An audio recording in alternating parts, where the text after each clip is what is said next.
TG Plus News edizione di Venezia, buon pomeriggio. In apertura del nostro notiziario la cronaca.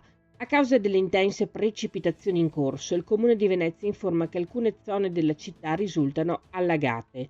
La situazione è definita critica e sotto costante monitoraggio da parte delle squadre di protezione civile della polizia locale.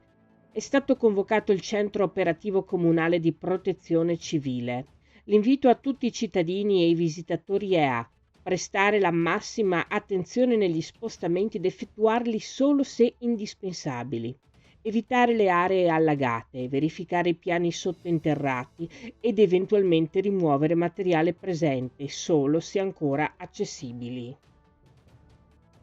Vigili del fuoco al lavoro per il maltempo che sta interessando la provincia di Venezia, principalmente nei comuni di Spinea e Mirano. Al momento 15 gli interventi delle squadre dei vigili del fuoco impegnate prevalentemente per danni d'acqua e allagamenti. Forti rallentamenti alla viabilità legati principalmente ai sottopassi allagati. Oltre 20 operatori dei vigili del fuoco sono attualmente impegnati con 5 squadre sul campo. In considerazione delle chiamate di soccorso, il numero degli interventi nelle prossime ore è destinato a salire. Nella tarda mattinata di ieri a Marghera, la Polizia di Stato ha arrestato un quarantenne di nazionalità bengalese con l'accusa di violenza sessuale. L'individuo avrebbe seguito una giovane donna nella zona di via Paolucci e una volta raggiunta l'avrebbe palpeggiata pesantemente. A quel punto la ragazza avrebbe reagito urlando, fuggendo e chiedendo aiuto, dando poi l'allarme al 113. Le volanti sono intervenute immediatamente e una volta individuato il presunto molestatore lo hanno immobilizzato e portato in questura per accertare i fatti. Lo riportano le testate locali.